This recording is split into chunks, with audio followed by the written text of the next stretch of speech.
All right, let's dive in. Today we're taking on a Clockwork Orange. Ooh, one of Mhm. those films that just gets under your skin. Yeah, we're dissecting a Ah. podcast discussion about it, and it gets pretty intense. Like, are we really going to tackle the big questions Kubrick throws at us? Well, that's the whole point, isn't it? A Clockwork Orange isn't just some sci-fi flick. It's like a warning. A warn. Yeah, about the choices we make as a society, about the fine line between order and chaos. So for anyone out there who hasn't seen it, A Clockwork Orange takes us to this dystopian future where we meet Alex DeLarge. And he's this, well, charismatic but totally brutal young guy. The film basically asks, can we really eliminate violence without crushing free will? And the way Kubrick explores that is just, well, brutal itself. Alex is subjected to this horrific aversion therapy. It's called the Ludovico technique. Go what? The Ludovico technique. They force him to associate violence with feeling incredibly sick. But it makes you wonder, is that truly rehabilitation or just another form of mind control? Right, like, are we just trading one form of evil for another? Yeah. And that's what's so brilliant about Kubrick's approach. Totally. He doesn't offer any easy answers. He criticizes both Alex's horrifying acts and the totalitarian state that's trying to fix him. So we're left grappling with this unsettling truth. Violence is kind of baked into both human nature and the social systems we create. Right, and A Clockwork Orange forces us to ask, where do we draw the line? Can we really manipulate someone's behavior for the greater good? It's mind-blowing. But it's not just the ideas that are heavy. Oh, The no. way Kubrick brings it all to life visually is just as striking. Like, talk about turning a nightmare into art. He really contrasts these sleek, futuristic settings with these acts of just shocking brutality. And the costumes, Uh, especially Alex's, with the white outfit and the codpiece. that wasn't even in the original novel. Real. Yeah, that was Kubrick's touch. Classic Kubrick, adding all those layers of symbolism that just, I don't know, burrow into your brain. Right. Oh, speaking of burrowing into your brain, remember that image of Alex strapped to the chair, eyes forced open during the Ludovico technique? Ugh, yeah, that was rough. Horrifying, right. But it perfectly captures this theme that runs throughout the film. This threat to genuine moral sight, the ability to choose. Like, the eye motif is everywhere. Oh, yeah, I see that. From Alex's exaggerated eyelashes to all those close-ups on his days. Okay, so now imagine this visually stunning and super thought-provoking film dropping in theaters back in 1971. Oh boy, let's just say it didn't go over smoothly everywhere. What do you mean? Well, A Clockwork Orange was straight up banned in several countries. Even Kubrick himself pulled it from circulation for a while. Really? Wow. Yeah, because of the graphic violence and those unsettling themes. But, that controversy is kind of what makes the film so important. It's true. It sparked this huge debate about censorship, about the role of media, about how we react to violence on screen. Right, and those conversations, they haven't gone away. We're still grappling with them today. And a lot of the film's staying power, I think, comes from Malcolm McDowell's performance as Alex. I mean, he's just phenomenal. Oh, absolutely. He's both charming and terrifying, somehow at the same time. It's true. You almost find yourself rooting for him, even though he's doing these awful things. It's like, how did McDowell even manage that? Yeah. How did he? Well, it's fascinating, actually. He was kind of hesitant to take the role at first. It took some convincing from Kubrick. And get this, for that intense Ludovico technique scene, McDowell actually went through a real eye surgery procedure. Whoa, really? Of course, things were different back then, but it just adds this whole other level to his performance. Talk about commitment. Yeah. But it's not just the visuals and the performances that grab you, right? Yeah. The soundtrack, it's amazing. Oh, absolutely. Wendy Carlos, who did the score for The Shining too, she composed it. She was a pioneer in electronic music. She used classical pieces, especially Beethoven's Ninth Symphony, to create this, I don't know, haunting, kind of otherworldly atmosphere. It's like beauty and brutality are constantly clashing in this film. And the music totally underscores that. This brings us to a big question, doesn't it? Why is A Clockwork Orange still so relevant today? Like, what's the takeaway here? Well, I think it's because the film isn't just telling a story, It's throwing out these timeless questions about human nature, like, are we inherently good or are we evil? Do we really have free will? A Clockwork Orange makes us look inward and examine these darker parts of ourselves, of the society we've built. I think it's as relevant now as it was back then, maybe even more so. I completely agree. It's like Kubrick predicted a lot of the anxieties we have today. This fear of losing our individuality, this tension between freedom and control, all there on the screen. And what's remarkable is that the film doesn't give us easy answers, you know? Yeah. It just throws out these complex ideas and leaves you to wrestle with them, figure things out for yourself. It's like an invitation to think critically. And in a world where we're bombarded with information all the time, that's super important. That's a great point. But before we get too deep into the really big questions, let's pause here for a moment. You've heard the setup, the style, some of the initial impact. Now let's really dig into the core of what A Clockwork Orange is trying to say. So picking up where we left off, let's dig into this, well, this aspect of A Clockwork Orange that is both disturbing and brilliant. How it forces you to confront your own perception of violence. Yeah, the film definitely doesn't hold back. It shows us some seriously brutal acts, but it's not just about shock value, right? No, absolutely not. What Kubrick does, and he does it masterfully, is present violence as a reflection of something much deeper, something unsettling about us, about human nature. So he's making us confront not just the violence on screen, but our own reactions to it. Exactly. Think about it. Are you repulsed? Are you intrigued? Or maybe even, I don't know, a little entertained? In a twisted kind of way. Hmm. Kubrick's direction, it makes us complicit in the viewing experience. He's forcing us to ask, why am I drawn to this? What does it say about us, about our culture, that we're both fascinated and horrified by violence? It's like he's holding a mirror up to our own darkest impulses. Precisely. And he's also making this meta-commentary on the power of cinema itself. It's like he's asking us, what is our responsibility as viewers? Are we just passively consuming this, or do we have an obligation to engage with it critically, I mean? That's pretty heavy stuff.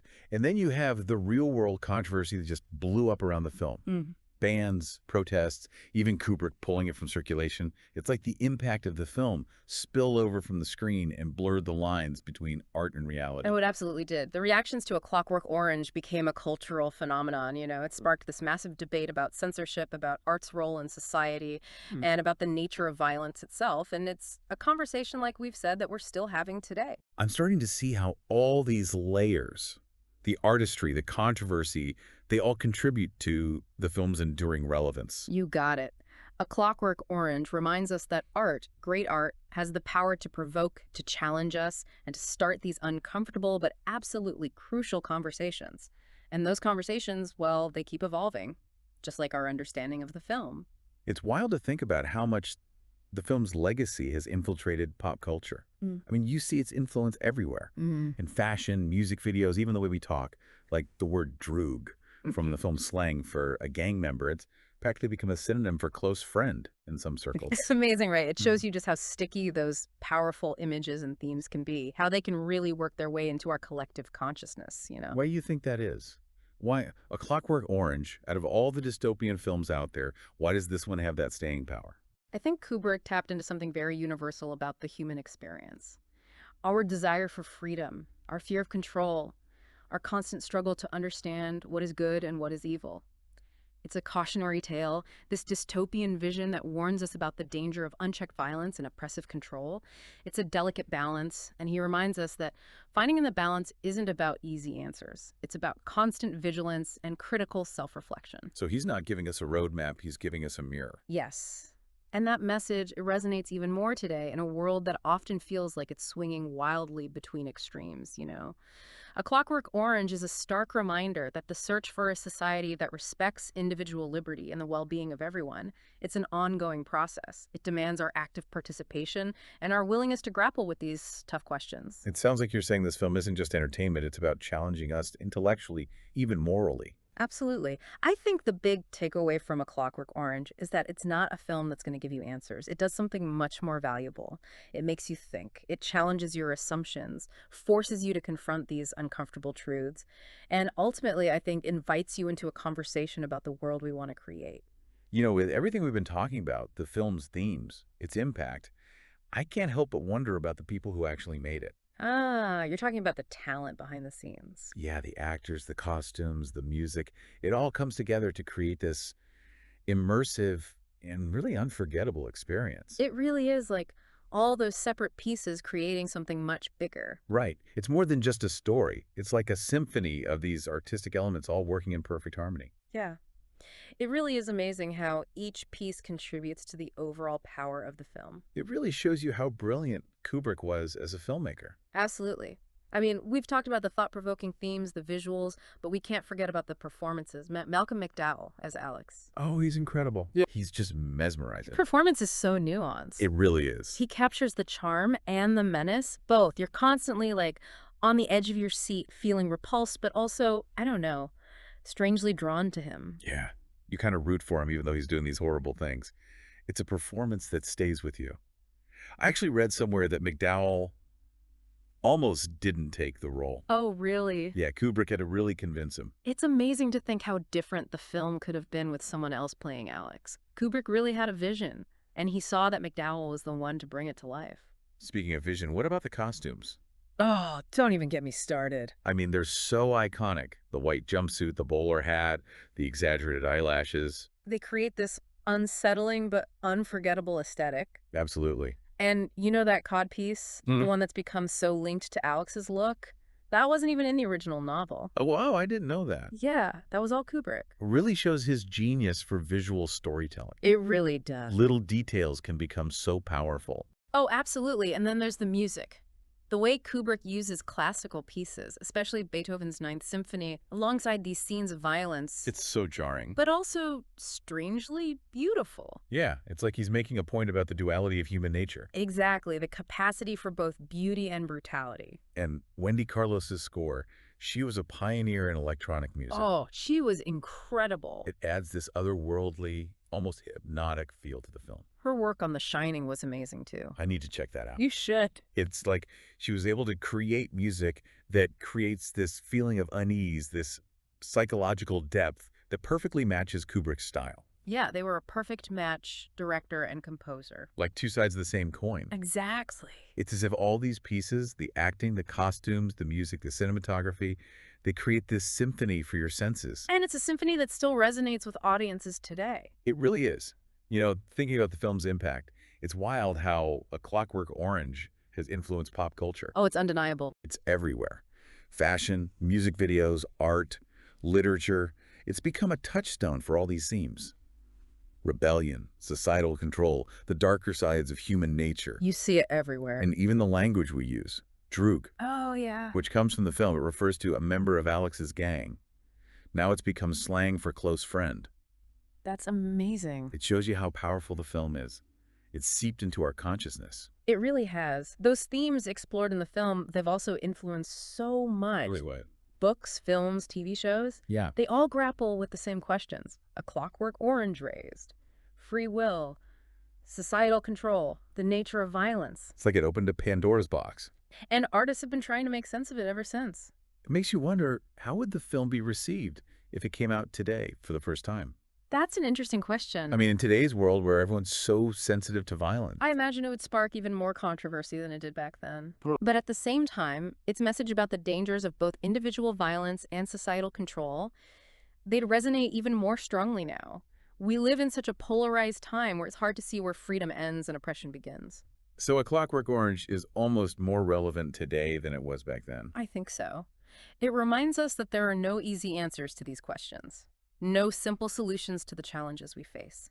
It forces us to confront the darker sides of humanity and really think critically about the world we want to live in. Well, you've certainly given us a lot to think about today.